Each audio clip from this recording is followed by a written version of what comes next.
आज हमारा देश कोरोना वायरस की महामारी से जूझ रहा है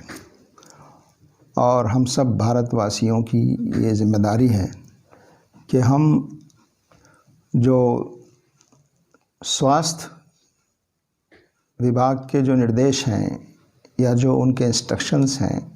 और जो हमारी सरकार की तरफ से जो कुछ हिदायत दी गई हैं अपने आप को घरों में रखने की, उसकी पूरी पाबंदी हमें करनी चाहिए।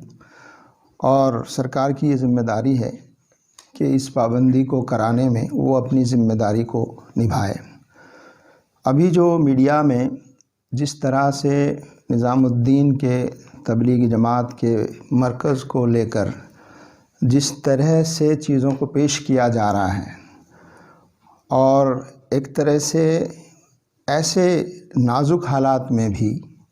जबकि पूरे देश को एकजुट होकर इस महामारी का और इस चुनौती का मुकाबला करना चाहिए,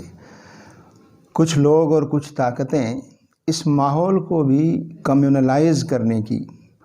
और समाज में एक दरार पैदा करने की कोशिश करने से ऐसे माहौल में भी नहीं चूक रहे हैं और मीडिया का एक हिस्सा उसका माध्यम बन रहा है। ये बात सही है कि जिस तरह से लॉकडाउन का ऐलान किया गया उसकी तैयारी पूरी तरह से नहीं की गई और उसके नतीजे में हमने देखा कि पिछले 3-4 दिनों पहले हज़ारों की भीड़ दिल्ली की सड़कों पर नज़र आई अपने घरों को पैदल जाने के लिए। तो ये जो स्थिति है ये भी बहुत चिंताजनक है। जिस तरह से कहा गया कि दिल्ली की सरकार ने ये इच्छा जाहिर की है, ये आदेश दिया है, रिक्वेस्ट की है कि तबलीगी जमात के जो मरकज़ है निज़ामुद्दीन में उनके ख़िलाफ़ FIR दर्ज की जाए और उनके ख़िलाफ़ कार्रवाई की जाए। हमें बड़ा अफसोस है इस तरह की बात हमारी दिल्ली सरकार की तरफ से आई है, जबकि ये बात सामने आ रही है कि 25 तारीख से जब से लॉकडाउन का ऐलान हुआ, तबलीगी जमात के मरकज़ के ज़िम्मेदारों की तरफ से 3 लेटर बाकायदा पुलिस को, प्रशासन को लिखे गए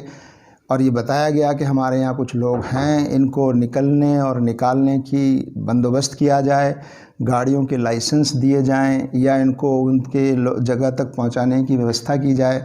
मगर उस पर किसी तरह की तवज्जो पुलिस और सरकार ने नहीं दी।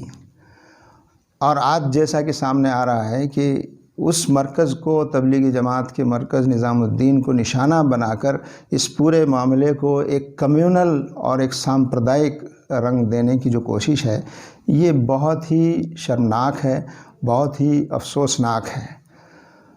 पिछले दिनों जिस तरह हज़ारों लोग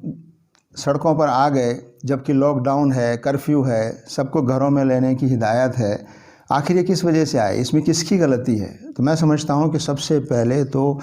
दिल्ली की सरकार और उसके मुख्यमंत्री के ख़िलाफ़ FIR दर्ज होनी चाहिए अगर कानूनी कार्रवाई करनी है तो, कि जिनकी लापरवाही की वजह से, जिनकी बदइंतज़ामियों की वजह से और जिनकी व्यवस्थाएं न कर पाने की वजह से लोगों में पैनिक क्रिएट हुआ और हज़ारों की भीड़ रोड पर आ गई और लॉकडाउन का खुलेआम उल्लंघन हुआ। या फिर FIR दर्ज करनी है, कानूनी कार्रवाई करनी है तो पहले हमारे देश के गृह मंत्री के ख़िलाफ़ करनी चाहिए कि लॉ एंड ऑर्डर की स्थिति इस तरह से बिगड़ गई और आपने पूरी तैयारी नहीं की। इस तरह के हालात को पैदा होने के बाद क्या हालात पैदा होंगे, लोगों को खाने पीने की कितनी परेशानी आएगी। तो ये जो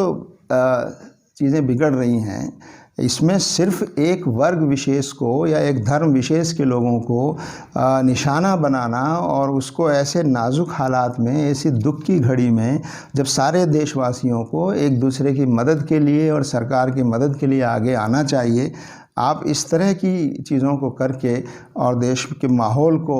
जो ख़राब किया जा रहा है, ये बात मुनासिब नहीं है। ये बात सही है और हम भी इस बात को कहना चाहते हैं कि हर नागरिक को, तमाम लोगों को जो स्वास्थ्य विभाग है,